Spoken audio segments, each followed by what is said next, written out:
Anthony Bourdain is the second high-profile person to commit suicide this week. As you heard Chris mention just a couple of days ago, Kate Spade, our own local Kansas City native, took her own life too. A just released CDC report notes a sharp rise in suicide rates across the country. The Now KC's Ray Daniels sits down with Johnson County mental health officials about ways to start a dialogue on this issue. Earlier this week, Kate Spade ended her life by suicide.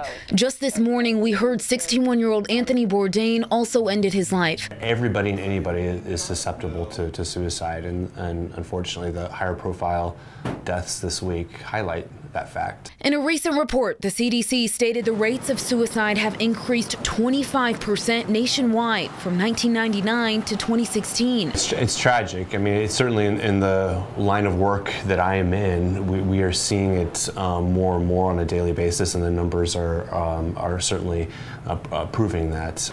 During that same time frame, in Missouri, suicide rates increased 36%.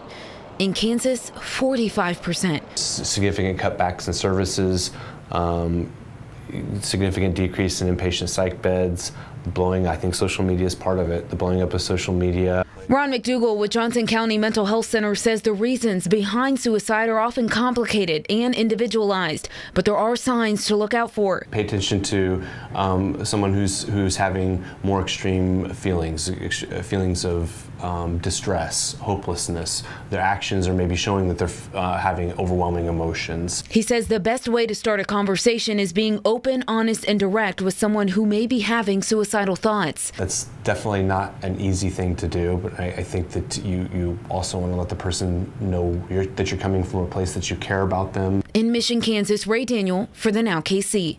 If you or someone you know needs help, do not be afraid to call the Suicide Prevention Hotline. It's as easy as picking up the phone and calling 1-800-273-8255. Now, for more information on suicide prevention, we have a list of resources available on our website, kshb.com.